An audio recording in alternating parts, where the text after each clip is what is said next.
So in this video, I'm going to share some of the most common mistakes that we see. Now, running an agency, we're very lucky. We get to talk to and work with many, many clients. We see some recurring themes and mistakes that they make, not just with their ads, but with their marketing strategy as a whole. And what I thought I'd do is just break down 3 of the most common mistakes so that you can ensure that your business doesn't fall into that trap. The first one is one that's very close to my heart, and that is ads. Ads are great, whether you're running search ads, social ads, affiliate ads, anything. Most businesses that we talk to, and certainly all those we work with, are running ads. And ads are great. Ads are very powerful, a very effective way of getting in front of your target customer, your audience, selling your product, selling your service. So it's great. The problem, the biggest mistake that we see brands making is they have an over-reliance on ads. Over-reliance, if I could spell, on ads. This is a big one, and I'll explain why. Because essentially, what we say to brands is that you don't really want more than a third of your business's revenue, your sales, your leads coming from any one source. In the same way, you've probably heard people talk about you wouldn't want your business to be overly reliant on any one customer. There's a good classic business cliche that says don't have more than 10% of your revenue that comes from any one customer, and marketing is much the same, but we always say don't be overly reliant on any one channel. You don't want to have all of your eggs. So sometimes, for example, you wouldn't want to be a business, and I've seen them, I've had them on the podcast, where they come on, they say, we're a 2, 3, 4, 5 million pound business. I say, great. And I say, where's all that revenue coming from? Where are all those sales coming from? And they go, yeah, it's 80% reliant on Google or Meta, and the alarm bells need to start going. So having that over-reliance on ads is a problem. It's a big mistake that we see a lot of brands making.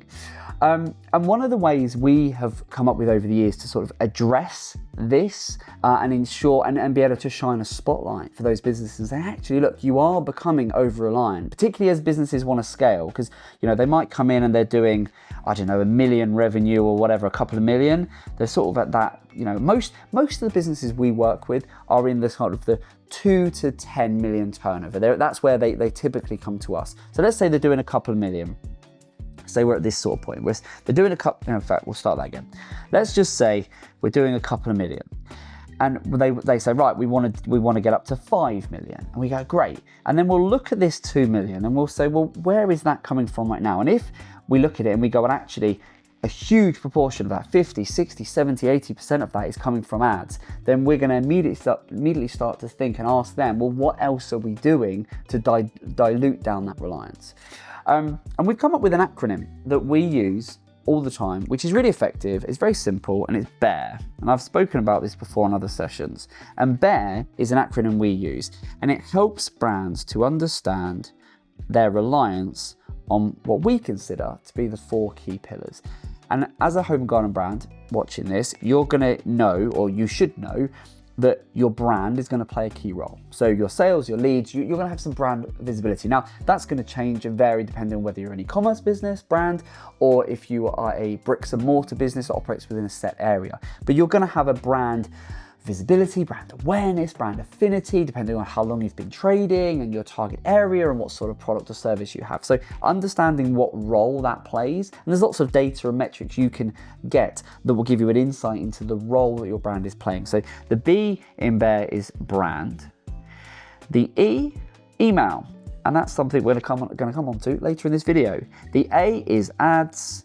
And the R is referrer and repeat. So, we all love repeat customers, returning customers, and referrals. So we group all of them into the R.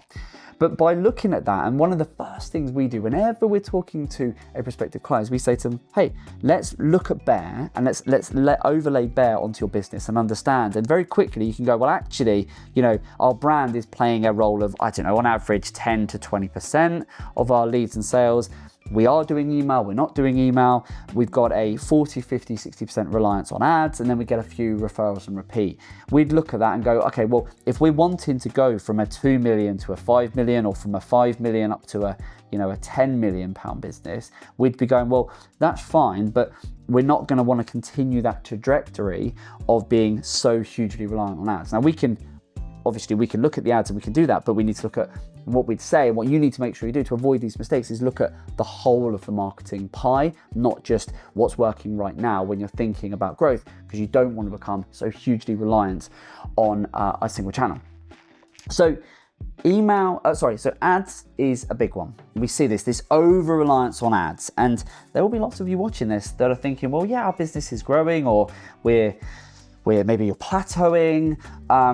I can guarantee most of you watching this will have a reliance on ads that is probably more than you'd like it to be.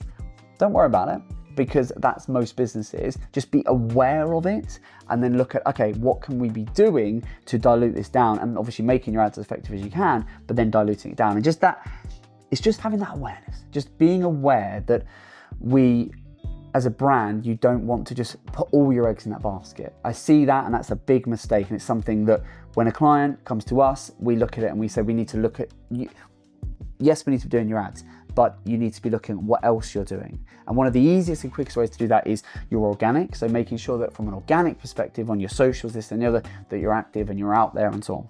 So that's the first one. The first one is that over-reliance on ads. That's a big one. The second one, this is one, again, I love, is online and offline. This again is just so important. Now, so much talk these days is ads this and email that and this, that and the other. But don't ever underestimate the power of offline. I love a bit of offline marketing.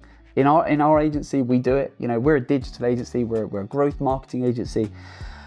And yet we do lots of offline stuff, whether it's physical in-person stuff, whether it's us sending lumpy mail in the post, whether it's us just getting in front of people in a unusual way, in an offline way, is a very powerful way of driving online engagement, online inquiries and sales. And rarely do we see, or not often enough, should I say, do we see brands thinking about the offline stuff. The focus is so often the case online. It's all about online, it's all about ads, it's all about emails, it's all about social media. And yes, of course, all of that stuff is hugely important. But offline, what can you be doing from an offline perspective? So, what can you be doing in person? And this will vary business to business, depending on what it is you're selling, you're doing, but what can you be doing in person, physical in-person stuff, with all the talk about AI and automating this and just getting in a room with people, that's powerful, really, really powerful. Then it's print. What can you be doing with print? Leaflets, brochures, ways, if you're e-commerce, putting something in the packages that you're sending out, the orders, leaflets, brochures, things to upsell and cross-sell, very powerful. Or even things to tap into and say, hey, here's a QR code where you can click and you can go then on, but combining that through the orders in a physical way, very, very powerful. And we've done and are doing all of this stuff. Then of course you can do, obviously there's like networking. There's so many things you can do from an offline perspective. Again, depending on your business. Events is another one. We've got some of our clients where we're working with them in creating events. So, and we've documented it. We've done sale and clearance events. We've done promotional seasonal events with them. We've worked with them and advised them, and then they've gone off and done it themselves in terms of use their showrooms, their stores as hubs to bring the community together. So combining offline and thinking about how you can tie the offline side in with the online side and vice versa, very, very powerful and a great way of creating that omni-channel marketing experience. And again, not enough businesses we've had many meetings in this office with clients where they've come in and it's been about online with the ads and everything. And we go, yeah, great, but have we thought about how we can repurpose those efforts, those ideas, everything that's going into the online side? What are we doing to leverage that and repurpose it from an offline perspective? Whether it's from an e-commerce perspective, what are we doing to get printed materials and invitations and physically get people out of their houses to your showrooms? Or if it's more of a local business, just getting people involved from offline perspective is great. And like, for example, garden centers. We work with some garden centers, and by the other way round, we use online to drive people into the garden centers. So that's the other way it can work as well, is thinking, well, from a garden center perspective, what can we do online to drive people into the garden centers, into the cafes, to get them a footfall in. So it doesn't have to just work one way; it can work both ways. And it just thinking about that. There's so many times we have conversations with brands, and we say to them, "Look, what are you doing offline?" And they're not thinking about it, because the focus is just, well, it's ads, it's email, it's social, it's this, and then we go, but don't forget the good old-fashioned marketing principles of doing things offline, and a bit old school. That old school marketing still works, and arguably, it works better than ever because so few people are doing it. So that's the second thing. There's one more that I want to just quickly go over, and then we will wrap up for now. So the third one, I sort of hinted at this earlier, email. Email, we love email. Email is great. I mean, if you think, email is such an effective way to nurture. You can build relationships. So what we love about email, you can nurture. You can communicate whenever you want. You're landing straight into the inbox, which is just a wonderful thing. You can, share your key messages. You have a high likelihood of those messages being seen. Email is one of the only channels, if not one of the very few channels that you own. So again, if you're, as a brand, if you're doing lots of ads, if you're doing lots of activity, but you're not putting a huge focus on email, you're missing a trick, and you are almost certainly leaving money on the table. And we have, over many years, we've advised on it, we've consulted on it, we've identified the strengths and the weaknesses for our clients in terms of what are and aren't you doing. We're now providing email services for our clients, and it's such an important channel, because if you've got data, we've had brands that have had years worth of sales data, leads, that first party data that they're not leveraging. And so if you are sending emails, and of course emails can work with the other channels, which again is a beautiful thing. So you can take that first party data and you can plug that into your ads and this, that, and the other, to be able to communicate, of course, have that omni-channel experience. But email is a great way to nurture, to communicate, to build rapport, and it's an education tool. You can use it to educate. Very powerful, very, very powerful, and very effective.